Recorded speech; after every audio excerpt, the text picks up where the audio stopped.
Hi there, thank you for watching this second video on ICE questions.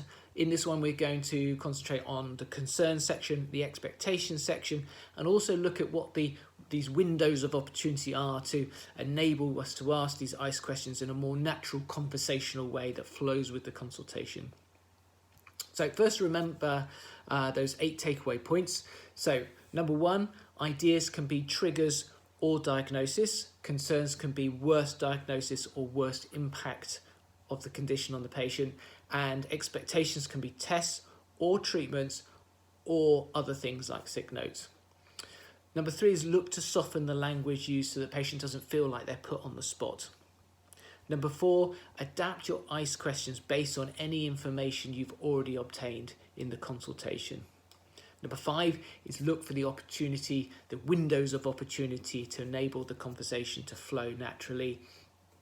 Number 6, if you're given an answer, always ask why so that you get more insight into the health beliefs. Number 7, everyone's allowed more than one thought. So if you're given an idea or a concern or an expectation, ask for another. And 8, be prepared with follow-up lines, questions, if the patient doesn't understand or throws the question back at you. So with the concerns, once you're into the flow of the ideas question, it's usually fairly straightforward to follow through with a concerns question. And a standard phrase I would use is there anything in particular that worries you about these symptoms? Now I put the word in particular into that sentence because many people will feel the fact they've got symptoms and they don't know why is a concern by itself, but we're obviously looking for specific concerns. Patients are more likely to be resistant to revealing real deep worries rather than ideas. So if there's a pause or not a definite no, then always be prepared to follow up with kind of vague examples. So something like any thoughts such as more nasty diagnoses or worries about what might happen next.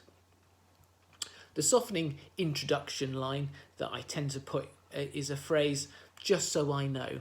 And I tend to put that obviously front of the question, which downgrades the pressure on the patient and who might be embarrassed about revealing a deep worry.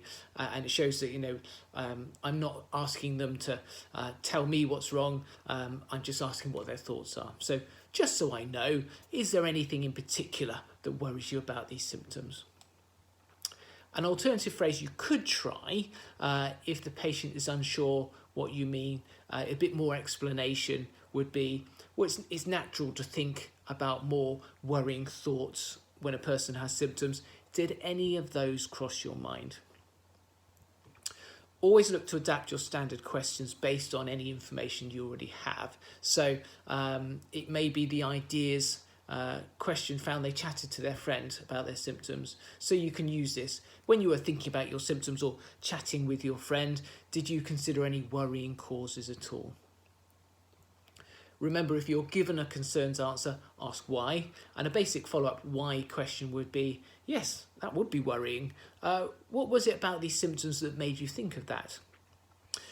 You'd want to adapt this question if it's obvious why that symptom could cause that diagnosis. And the aim here would be to test the theory out and look for anything else. So was it just how long the cough has been going on for that made you think about lung cancer, or was there anything else? And then you can ask for any other concerns. So were there any other concerns you had about all this? With the expectation section, it can feel more awkward when you first try doing it. And because of that, it tends to be practiced less, but be aware of this and really do try and practice it, because as you get better at it, it becomes very straightforward. Remember to apply all the takeaway points. So tests, treatments, or sick notes can be an expectation or other things. Don't say the word expectations, soften the language you use and use an explanation if you think that's required. And ideally adapt the question based on information you already know. So my standard phrase tends to include the section, we might discuss today, or hoping to discuss today, or wondering that we might discuss today. As well as asking the expectation, by putting the discuss word in, what I'm saying to the patient is I'm signposting that there are no definites in this consultation. The patient might have expectations, the doctor may have a plan, but we're going to be discussing this later on to come to a final conclusion. So, did you have any thoughts of any tests or treatments that you thought we might discuss today? If you get an answer, remember to ask why, unless it's obvious. Oh, okay, what was the reason for thinking of a chest x-ray? Have a very low threshold for asking why, because you never really know what's going on in a person's mind unless you ask. And then lastly, check for a second expectation. Was there anything else you were hoping we would discuss regarding these symptoms? Now, this would obviously cover the other things, including non-medical things like sick notes, but also by putting the word regarding in, we're keeping it closed in to this presenting complaint. We're not at this point in the conversation suggesting we talk about something completely different. So a lot of the time you can adapt the expectations question because you're going to have a lot of information from before the ICE questions, and also the ideas, concerns, answers might enable you to adapt things. So, so if you've been given an ideas or concerns answer, you may well use this. You're wondering about X as a cause. Were there any specific tests or treatments you thought we might discuss today? Another adaptation could be leading with the fact you found out that they've chatted with their friend or done a Google search. So when you were discussing this with your friend, or when you were doing that Google search, did you come across any tests or treatments that you thought we would discuss today? As always, if you get one answer or you've asked specifically for an expectation based on a concern or idea answer, then you're going to need to follow up with another more general question. So, were there any other tests or treatments or other things you want to discuss today regarding this?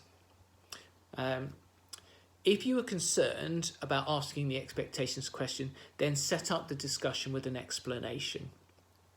So before we discuss the plan I had in mind, I wondered if you had any thoughts about tests or treatments that you had wanted to discuss. And this would be good for a patient where they're giving brief answers, you're worried about the rapport, you're concerned they're going to throw back the "well, you're the doctor" reply. Right. Takeaway point 5 is about this windows of opportunity. So this window will be any clue you're given that the patient has been thinking about their symptoms. And the idea, the plan is to then leap on this as your opportunity. It may be really obvious. It may be something like, I was worried it could be celiac disease. Or I think I need antibiotics for a chest infection. Or it could be more subtle, something like, well, you do worry about things, or it's hard not to look things up, isn't it? Or my mum said I should attend. You can then use this to lead into the appropriate ICE question. So for the subtle ones, where you do worry about things, you could say, what sort of things were you worried about in particular? Or it's hard not to look things up, isn't it? Yeah, most people look things up nowadays. What sort of things did you find when you were looking it up? Or my mum suggested I attend. Did you discuss the symptoms with your mum? If you get a closed yes, then you obviously can follow up with, okay, so when you discussed the symptoms with your mum, what sort of thoughts did you have about what was going on? If you get a negative response, no, I didn't discuss it, well, you can still follow through with the ICE questions anyway. Oh, okay, well, did you have any thoughts about what might cause these symptoms? Now, this allows a more natural flow of conversation, but it might lead to an expectations answer rather than a concerns or an ideas question. So just flow with the answers you're getting to ask about why and ask for anything else. And so you've got all these ideas, concerns, expectations, questions you can use. And in a real conversation, then you're just going to flow with it rather than sticking to a rigid set plan. So you might have to adapt your order of things. you might not choose to use the window at the time. So if a patient gives you one of these windows, but keeps talking and you go down a different alley, then try and remember this window. And then the lead-in line would be, you said earlier.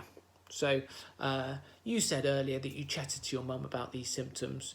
Did you or your mum have any thoughts about what might have caused them? Last thing I'm going to say in this video is that sometimes when asking ICE questions, you might get answers where the patient says no, but in an unconvincing way.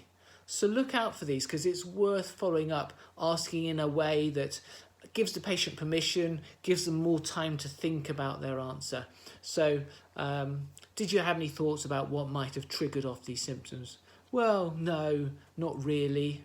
Not really. Any thoughts at all about possible causes? Did you look the symptoms up, chat with anyone about them? So I'm going to finish this video here. The next one is going to look at how and why we ask the why question. We're going to look at how to ask these questions early in the consultation and when that might be appropriate, and more advice on how to adapt the questions.